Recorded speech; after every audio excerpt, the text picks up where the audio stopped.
Welcome, welcome. I'm John. Today's a thrill. I have Matthew Horkey. Dr. Horkey is a very well-known YouTuber in the wine space. If you haven't seen his videos, you might be one of the few people who hasn't. He's had tens and tens of millions of views, has more than 2,000 videos, and tens of thousands of subscribers. Before he was a full-time YouTuber, he did exotic travel planning for clients and is a trained chiropractor. So Dr. Horkey is going to hopefully talk to us today a little bit about his experience with YouTube, about how to bring younger people in, and the things that kind of still interest and thrill him about the world of wine. Dr. Horkey, thanks so much for being here. I know that you trained and that you practiced as a chiropractor for many years, but here we are now after doing wine travel. You are now one of the preeminent YouTubers. I really want to go all the way back to your first kind of taste of wine. Like, how did this start? So let's talk about that. I'm from the Midwest like you. So did your parents drink wine? So my parents didn't. I bored everybody with a podcast episode about how I got into it, which is my ex-father-in-law. So he's the one who started pushing wine on me. But me growing up in the Midwest, it was just like kind of crap beer and, you know, Yeah, Genesee. I mean, I think the first wine I got drunk on was Boone's Farm, right when I was a Yeah. junior in high school, but or senior, I can't even remember. But I think that love started actually. Even though I'm not religious back then, I was growing up Lutheran. When communion would come once, what was it, once a month? I don't even know now.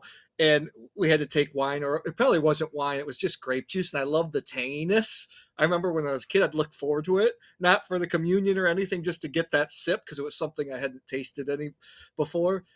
And I didn't think much of it because my parents didn't grow up drinking wine or drinkers. My parents aren't really drinkers at all, or just not even in the flavor that much. When I got to college, university, my senior year, which I didn't drink at all in college because I was just working out. I went to Michigan State. I was obsessed with trying to walk on the basketball team, which obviously I didn't make. Although my friend did, we were training together, and he made the team and played significant minutes, even in the tournament. So I was just working out the whole time. But my last year, I went took 4.5 years to graduate. So my last semester I was all by myself. My friends had gone. I'd go to the movies a lot by myself. And a little film came out and went to see by myself called Sideways. And when I saw that and I saw Miles and how he talked about wine, I was like, man, that just seems super, super interesting. So I decided, hey, I want to start drinking wine. I remember in graduate school, my friends and I, we would sit in. She had there's a bunch of girls at a house. We sat in a hot tub all night. We would buy cheap wine. We talk about philosophy, life, my profession, just a lot of different stuff. But I was a graduate student. You can only all those wines taste the same. They're all made by Gallo, Constellation, and I was like, man, what's this wine thing? They all taste the same. And my second year of graduate school, I took a backpacking trip through Europe. Sat down in Lucca in Tuscany, the walled city of Lucca, and we ordered a liter of house wine, which was probably Sangiovese. And I even have a photo on my Facebook. I sat there and I just smelled it for like 5 minutes. And my friends looked at me like I was a weirdo. And I was like, man, that's what wine is supposed to taste like and smell like. So probably the most memorable wine in my life was a €4 liter of wine from Tuscany, and I still love Tuscany to this day. I'll be back in a couple months, so I'm excited about. I went on to start private practice. I practiced in Jakarta, Indonesia, and Singapore as well. And when you start to make more money, you can start to drink better and better wines. And that's where my love started. I mean, at that point, I was going to wine dinner several times a week. I was buying and trying wine pretty much every day. Back I joke with people that want to get in the wine business. I'm like, just keep your day job, because I remember when I was in private practice, I was drinking. I see right behind you. I see Veuve Clicquot. I drank champagne probably every night, maybe every couple night, like once every couple nights. That's not the case so much anymore. But Yeah, that's kind of where the love started. yeah, it's funny when you are paid to do something. It is enjoyable, but there's nothing more enjoyable than spending money on something. So I Oh, suppose that it I is mean, different. It is different. You do this profession. I taste anywhere from 3 to 3 to 5 thousand wines a year, and it does get monotonous. It gets tired. It doesn't. You There are times where you start to lose your passion for it a little, or lose the excitement. I shouldn't say passion for it, excitement, especially when you're, young wines, especially, they're all good. And when you're tasting like a bunch of excellent wines all the time, like I'm in the space where I'm tasting more excellent. I'm not tasting Romani Conti every day or something like that, but I'm tasting mostly excellent, high quality wines every day. And everything, when you get over a certain level, everything's good, right? Right. There's very subtle nuances until you start tasting more aged wines. So you start to lose a little bit of excitement. It takes a lot for you to get excited, just like anything in life. If you start eating good food all the time, your favorite restaurant gets boring after a while. You need to change it up. So I think people have a lot more fun with wine when they keep it as a hobby. That's the thing I've noticed. I know in my space, aside from the very few people, especially in the wine rating space, they start to get jaded after a long time. It's hard to make money. You know, the lifestyle becomes a little bit monotonous. The thing that keeps me alive and passes YouTube. YouTube is what keeps me jazzed up about I mean, I still love wine to death, and I love to travel. I'm fortunate enough to travel all the time, and it's amazing going to new places, visiting producers, seeing vineyards, going to different countries. But at the end of the day, it's fermented. Everything's fermented grape juice. At the end of the Yeah. day. That's one of our favorite family tasting notes, that everything just has a nice, strong primary smell of grapes. But Well, I mean, what's interesting to me too is that this idea of travel, especially for younger people, is super compelling, right? And they love it, and they're not quite getting into wine in the same way maybe we did, and there might be a bunch of reasons for that. But one of that reason is just knowledge. You became a full-time YouTuber several years ago. I've talked about the stats at the beginning of the program, but prolific content creation, huge audiences. What sort of things about that are you really enjoying? And then are those the same things that people are really responding to? in terms of, can you clarify the question a little bit? Are you talking Yeah. about just content creation in general or wine content creation? Yeah, so your wine content creation in particular, right, has been prolific. Of course, you have a variety of content. Your tastings are obviously well known. And so my question for you is, what are the sort of things you're enjoying creating, and is that the same thing that people on YouTube are responding to? No, definitely not. You have YouTube is more. They say it's YouTube, but it should be them tube because it's an open market and people play with their clicks. It's no different. Like Wine Spectator knows that when they do a Bordeaux cover, they're gonna sell that. They're gonna sell the heck out of that magazine. When I do anything and I like Bordeaux. I like Bordeaux, but how often can you talk about Bordeaux and talk about Bordeaux Sure. blend? Like Bordeaux blends do well. I like introducing unique varieties, unique countries. Those are not as well received, obviously, because availability. Not a lot of people get to taste these wines, right? Or you have to be very geeky about it. What content that works well, that's not super exciting for me, is stuff that the wine is segmented so much. I worked retail. I worked for a year just to gain that experience. I stopped last August, and there's so many segments of the wine industry, and availability, distribution is the hardest thing, because even wines we get excited about. Like I have this handy just now, like Yeah. classic. I'm sure Ridge. There, even people don't know they make Grenache Blanc, right? But Ridge, great winery. It's not available in every single market. There's a finite amount of this stuff. People know Mayomi. People know the Costco brand. I feel the Costco videos do pretty well. Are those wines the most exciting wines in the world? There's a handful I've tasted. They're pretty good for the price, but are they the most exciting in the world? Wines in the world? Heck no. Heck no. Um, so that's the balance, and I've finally, probably these last few months, understood and realized. I was like, you know what? I've got to shift more into stuff that people want to drink, because I remember starting out drinking crap, and I caught the bug and then wanted to know more. It's a big funnel, and most people probably are not going to, because most people don't value wine. And it is expensive. Like the 3 tier system in the U.S. makes it so expensive. You go to I love when I go to Portugal. Eventually, I'm going to live in Portugal part of the year. I love Portugal. you can still on the shelf get wines that I feel like would definitely get 90 points and above, according to my own palate, for 5, 6 euros. You Yeah. know, that's where real wine culture can happen. It can't happen in a place where, I mean, I love this bottle of Grenache Blanc is fantastic. Tastes like, almost like Bocasto's Vieille Vin, the Roussan. It's $45. In a restaurant, it's going to be 100. Yeah. You know how many? Not even like, I have a lot of friends that are professionals like you, and they don't value and making very good money. They don't value.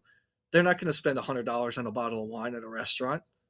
They love when they come over to my house and they can open them and I'm giving them to, but they don't value it. Yeah, I mean, I It's a think, great world. probably the thing that you're competing against too is that with the additional restaurant markup and the emergence of like cocktail programs, that it becomes really hard for people to be discovering in a restaurant anymore. And you do that, and then all of a sudden, that was the place where I and many other people discovered a particular style of wine or something simply because the sommelier suggested it, and I tried it. 4 or 5 years ago, towards the end of my like longest relationship, my ex girlfriend asked me to go to the makeup aisle and get something, and I remember looking at the aisle and just staring and having no idea what she was asking for, and then looking when somebody directed to me all the different options, and I had no idea. And I was like, wow, this is exactly what people feel like when they go into a wine shop or they open a wine list. They Well, have that's no. It's yeah. so intimidating. Which I get. Hopefully, and there's. Is there a real answer? Maybe with AI, we can develop some kind of a vino that's at your fingertips, like somebody shows a bottle, should I buy this right away? They get information on it. But again, people then also have to know their own tastes and their own palates, which is also difficult. I always tell people, I stole it from Andre Mack. I might be an expert wine, but I'm not expert in your palate. I mean, I have an affinity for, my favorite grape in the world is Riesling. My favorite red grape in the world is Sangiovese. Not easy grapes for a lot of people to drink. I mean, really difficult. Sangiovese with the acidity, the tannins, Riesling with the acidity, the complexity. Even wine pros, you give them. Always try to push Riesling. I always, have some nice gross Gewachs or Osterlagers, and I notice when I give wine professionals, they smell it, they're like, oh wow, that's really complex. But they drink a glass, another glass, but the acidity is just too much for them. They're not craving it. They're not downing it. Everybody's taste is different. Yes, I think that I kind of push that people should be unafraid when they go to a wine shop or to a restaurant just to describe what they like or show the person pictures of wines that they like. Yeah, I think it's really important. I think also it's harder for younger consumers to to basically ask for help, like maybe in the way that we felt a little bit more comfortable, and certainly a generation ahead of us, where they counted on the wine shop owner or whoever. Instead, they're on their phone trying to figure it out. I don't think I am alone on this particular call by saying that all my friends will send me a picture of the wine list and say, "What am I supposed to get?" When they're Yeah. out at some restaurant, or the wall of some wines at a store. And so I think you're right in some sense that people are looking for information, whether it's you on YouTube or it's other technology, in order to help them learn in a way that doesn't feel as intimidating as asking another human being for what is essentially directions, right? And that's just a little bit beaten to And the let's culture. give credit to your friends or my friends that do that too. At least they're willing to ask for help. Yeah. Like, I think one of my good friends, Master Wine, she said, I don't know where we get this idea that people need to know a lot about wine to enjoy it. I also play in the food space sometimes, even though I'm not like a food critic. I'm not a chef. I like to cook. Like also all wine people, we like flavors, Yeah. right? I'm sure you like to cook too. I'm Same. guessing. Yeah, but I know like what's it when I'm on wine when I'm on food trips. I love that a lot of the food content creators don't know anything about food, but they're really curious and they're willing to ask questions and Yeah. they're okay with looking stupid. Look at you, like I also like history. I like geeky stuff. Like for what I read a tiny booklet once, like the history of roast pork. I don't know how true this was. I can't remember what the booklet was. That some farmer's house like burned down, and obviously there was all the pigs there, and somebody like tried the roasted pork, like, oh my gosh, that's delicious. So Well, I assume yeah, that happened with escargot, but it's just interesting that that's probably happened with every food if you think about it. yeah, Somebody was exactly. experimenting. Yeah, And people don't know the history about food and they enjoy it. How many people know the history about a hamburger or pizza? But right. doesn't stop them from enjoy or for paying $40 for a gourmet burger in Manhattan. Doesn't stop them. So Yeah, it's I okay to not know about wine. I think that that is true. Certainly, that people um, feel that to get into wine that they are going to be forced into knowing a lot of things when the truth is it's kind of like what you taste, what you like, and then from there you could take, the nerdy path that you and I have taken, or you could just drink. And I guess the other thing too that I like to emphasize is that it opens up kind of a world of people, and whether that world of people is, interesting to you just socially or even for business reasons, you're getting a wide eclectic group of people, but if they're into wine for the most part, they're reasonably successful people. And so you do have that advantage as well. Yeah, I think you're exactly right. I have a lot of friends that have success in other industries, and they like wine. They love when I pour wine. They love, like, I just took my friend to my collect. He doesn't. He's got. Most people have better palates than they give themselves credit for. Usually people can pick out if a wine's good or not. I invited him to my collector group. He had a blast, but he doesn't go out and buy expensive wines. But these kind of community, like, I've always had an affinity for, like, you're a lawyer, maybe I'm a watch guy. I got into watches Yeah. when I was. Mm. That's also a Watches too. community. I mean, that's also a community that's talk about obscene wealth. That's like a whole different level, unless you're talking about the high end Burgundies or some of the cult Cabernets from Napa. But yeah, wine lends itself to those type of personalities, and those people are interesting. I'm also a YouTuber. I love tech. So I watch a lot of filmmaking channels, a lot of cinematography channels. Those people get super hardcore into that as well. And that's where, I mean, if you think about it, those geeky people are the people that have really kind of changed the world because they get so into something and they innovate, they bring people together, they talk about, they share it. I have this theory too that there is kind of this kind of collector bug that people have, and that starts young. And whether it's shoes or baseball cards or Yeah. watches, that they really get into it. I will tell you what's interesting. We did a watch group, the wine bar, and it's interesting. People have passion for all of these things, much like you and I have passion for wine, but the difference with wine is you end up talking about a lot more things than the wine you're drinking. It almost becomes like a background to meeting people and making connections, which is kind of I'm neat. I'm glad, John, you brought up that point. To me, the purpose of wine, the real purpose of wine, as I'm sitting in my studio cellar, I got thousands of bottles back here, Yeah. but doesn't really the purpose of a bottle of wine is to keep people that you love at the dinner table just a little bit longer, because conversations are way different with wine than any other beverage. With beer, you're just kind of you're not thinking about, it's not as complex. you know, I think of something like high end scotch. You kind of sitting sipping by yourself. You're drinking other liquors. It's okay, but wine, it's a link to either the year, what were they doing that year, the place. Oh, I was there before. I wasn't this place before. Evokes a memory. Wine is a sensual experience. That's why it's so popular on dates. It's there's a lot of different conversations that can come from having a bottle of wine. So I think you brought up that point. Even people that aren't hardcore into wine, they enjoy. For instance, I was just traveling with a content creator who in Georgia back in August, and she likes wine and she does buy wine and she knows quite a bit for a casual person, but not super geeky. But she brought up the point that she's like, I just love the conversations around wine. And when we went together to a few wine dinners and stuff, she's like, this is awesome because we're sitting down having long conversations. Nobody's on their phone. You're talking about real stuff. And to me, that's really the beauty of wine culture. Yeah, it is considerably different in that sense than any of these other collector hobbies.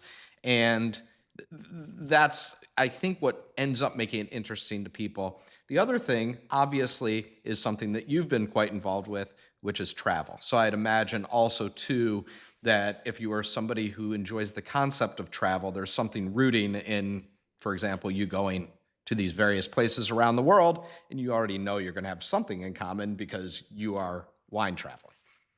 I've never not seen somebody not happy.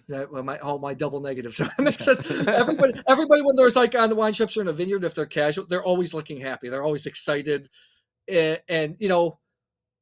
I am fortunate because this is my business. I get to travel. I'm very fortunate. I get to travel all the time. I think last year I was 200 days on the road. I was away more than I was home, and it just never gets old. You're right. If you're in a vineyard or you're out in the countryside, you're drinking great wine, eating good food. There's nothing you can complain about. Life can be a heck of a lot worse, and that does. You see her when people are into wine. They bring wines home, or they look for wines from places they visited. They want to talk about with people. They say, "Oh, I had this wine when I was in Piemonte.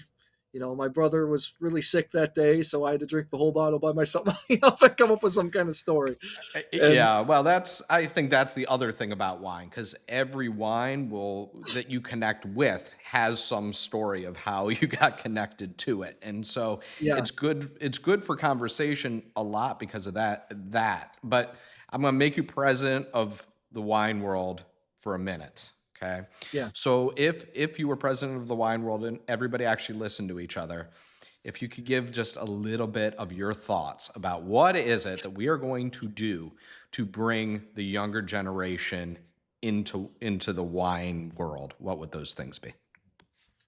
Well, it depends. If I was the president, I was talking to producers, which this happens all the time. We got to. I know that the three-tier system in America is an obstacle. Got to find a way to produce higher quality wines sub $20 on the shelf, which is super difficult. I know. Luckily, the trends away from wood, which actually from oak, which drives up the price of wine. So if you're creating fresher wines, that's a little more feasible. That's why Riesling's so amazing.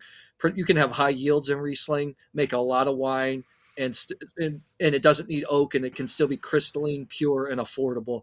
So that's probably what I would tell producers, and that's why I'm not against big producers. There's a lot of big producers. I think they're doing some fantastic stuff.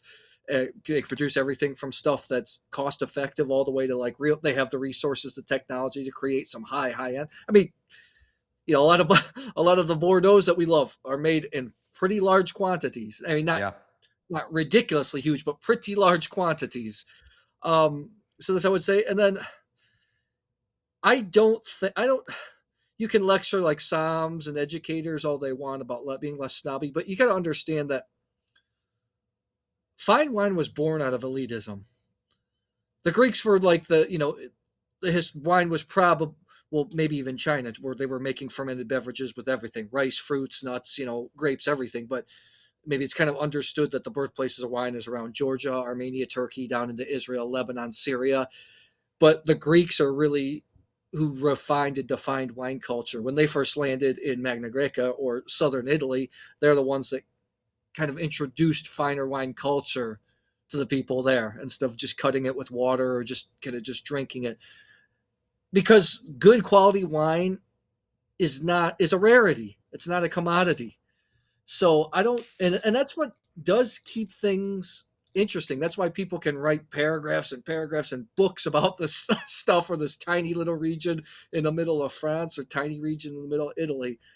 So I don't think we should run away from that, but maybe go a little bit easier on self righteousness, which I admit was hard and that often stems from insecurity. I remember when I didn't just starting in wine, I wanted to let people know that I knew as much as possible, but that doesn't come across well. Now, obviously, when you know more, A you're little more more tolerant of, relaxed.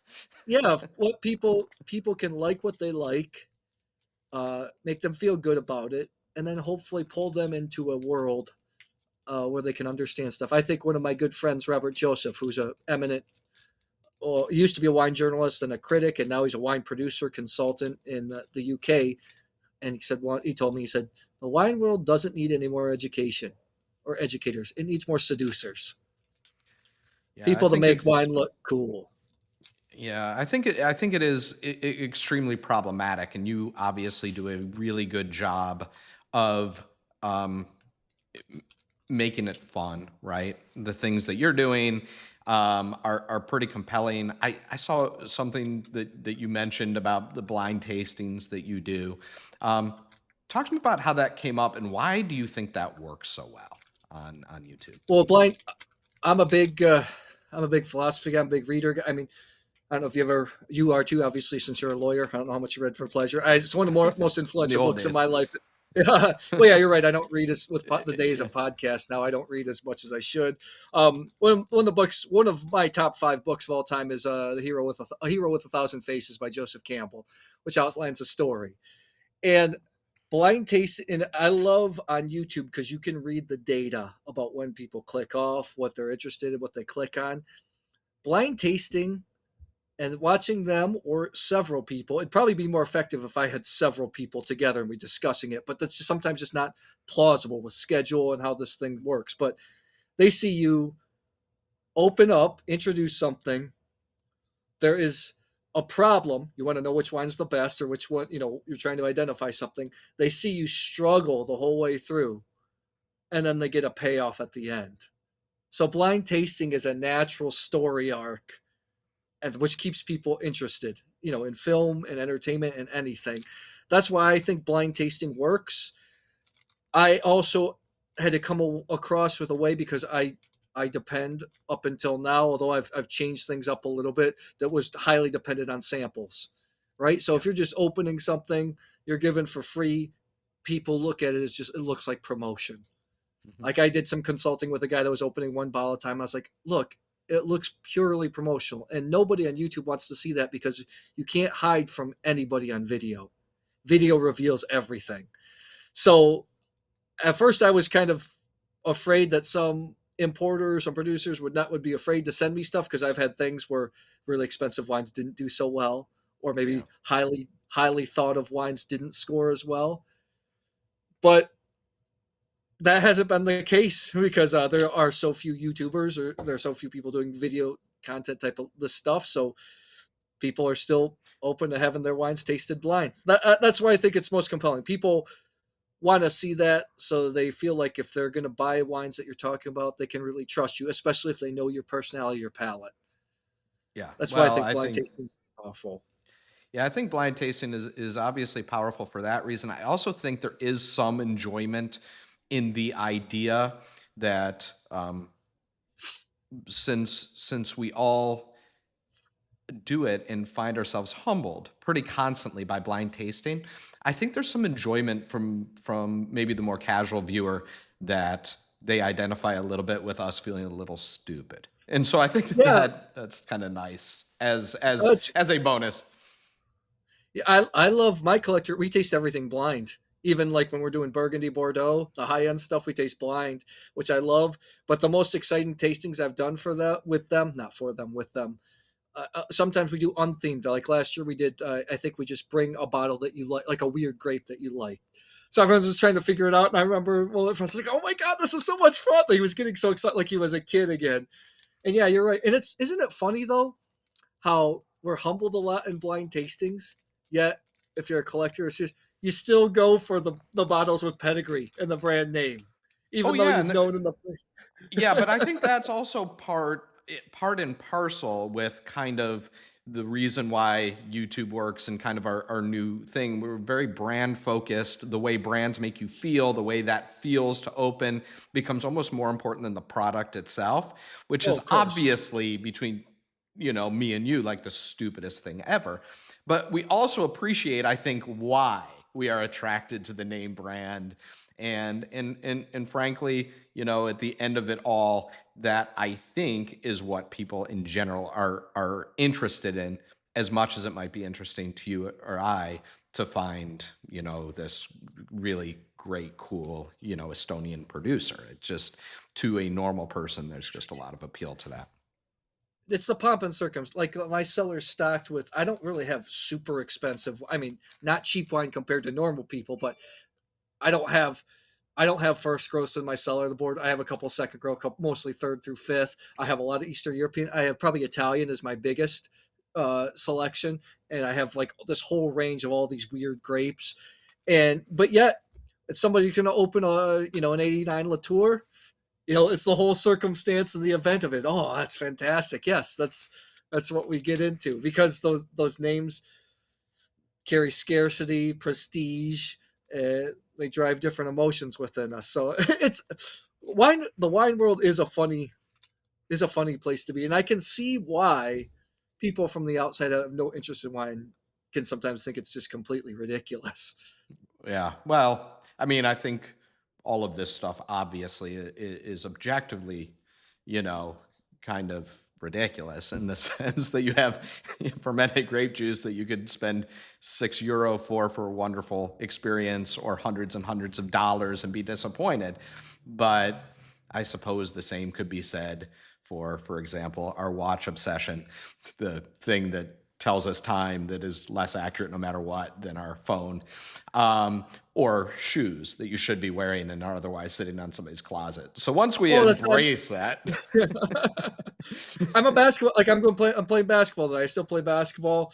yeah, Uh, look what Jordan did for shoes. Like you could buy like a cheap pair back in the day at Payless, but everybody wanted Jordans like that were 15 times more expensive, right? Um, that is kind of fun. Also, like you got to find people got to find something to be interested. Life can get monotonous and boring, right? So people have to find something to get excited about, and it could be a lot worse things to get excited about than wine. To me, I think it's the most delicious beverage on the planet, and goes with food so well. Like we talked about, when you open it with people, just the whole atmosphere is different. Your neurology is different. It just relaxes you and eases you into a way that few beverages do, in my opinion. Before we go, what's the watch on your wrist before we go? so what I am wearing is I am wearing a 1926 Tudor. Okay. I have a Grand Seiko that I've been wearing, and it's the manual wine titanium. Okay. And I am like in love with it. And today I was like, all right, I'm gonna go on camera. I need to switch watches. So I threw this on. This was my daily wear, and I think it's the first time I've worn it in like months. Okay. Months. How about you? What's on today? I actually I flipped a lot of my watches. I only kept Yeah. three nice ones. This is my travel watch. I have a Nomos Zurich Weltzeit Fifth Avenue Oh, edition. So there's only 100 pieces made. It was the first in-house movement that Nomos made from Glashut. Not the most expensive watch in the world, but people look at it sometimes like they're like, "Wow, is that a Lange?" No, oh. it's a lot more affordable than a Lange. But I love the watch because no most people don't know what it is.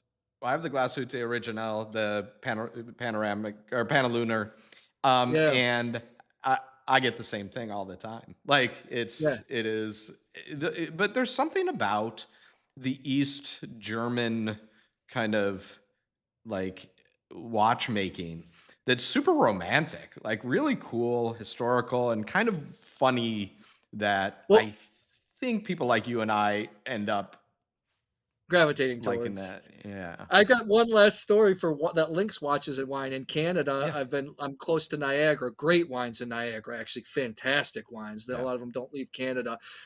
One really good producer is a watch journalist too. I guess somebody told me like his dad and the family was in construction. So I was like, how the heck does he afford watches being a winemaker? So that's what happened. And I was wearing this, and I also have I have the Hulk, a Submariner Hulk, all green because I went to Yeah. Michigan State.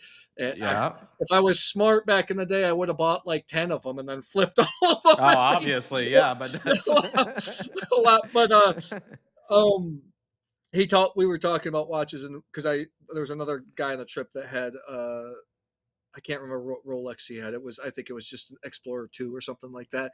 And watch journalist, I start talking. Well, he's a winemaker, and he's like, what you got on to me, that's much more exciting than oh, just yeah. another Rolex.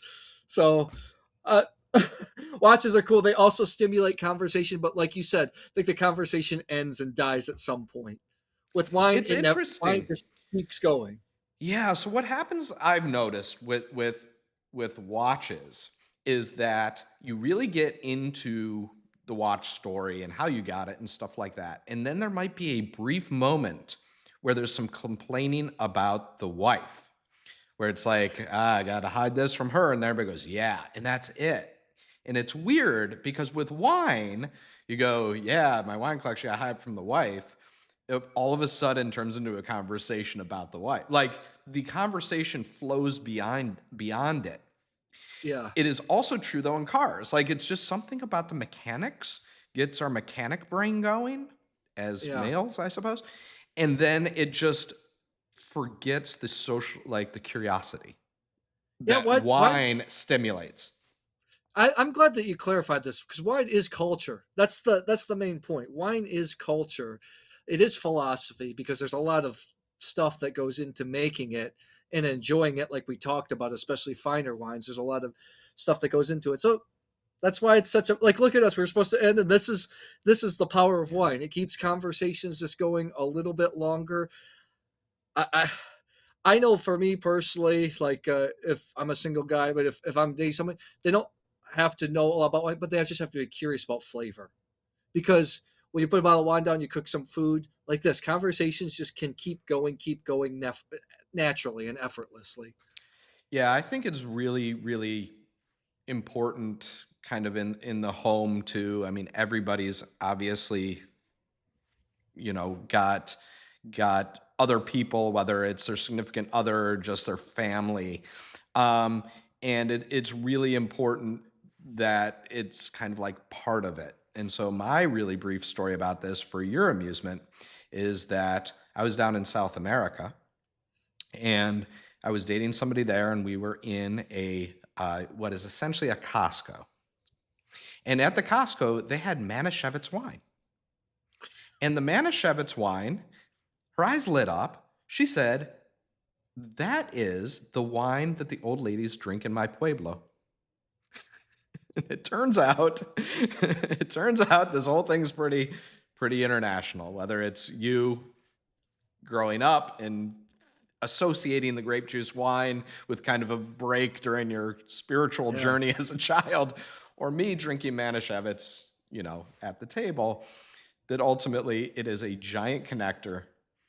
And Well, the fact is, people like sugary wine, I guess, is our yeah, takeaway from all that's the that. real man.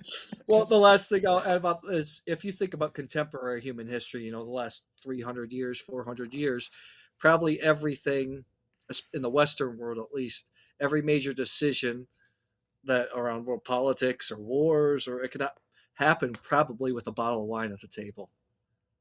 Yeah. If you think about that. Even today in business deals, business being the biggest thing, like you're a lawyer, big thing about entertaining clients is which I've always been jealous about. I've never lived in the corporate world. I've always been an entrepreneur. When I lived in Singapore, I was always jealous of people that had those big expense accounts. Yeah, expense accounts are key. It also, for the younger professionals, it is a way to kind of differentiate yourself, right? If you just know a little bit about wine, then you Oh, get yourself way up that chain a lot quicker. And the truth is absolutely. that it impresses people, and it's odd to you and I maybe because It's we know who we people who are. know wine, and it's kind of like not that complicated. That it impresses people, and it I want to helps. add on this, and this is good stuff. The when I started traveling around the world, I took a sabbatical. It was 2015. That's when it kind of became uh, my wine life. I met this guy who was a business consultant, and what he did is he trained a lot of young professionals about wine and how to order off the wine list because he says it's not going to guarantee you're going to get the business deal, but it definitely does not hurt. And I think Yeah. that's the point Yeah. that you I mean, brought I up. think that's right. It's just enough. There's enough out there that that we should encourage the youth. I will tell you a quick funny story, which is collectors um, aren't passing down their collections like they used to. That's kind of a thing.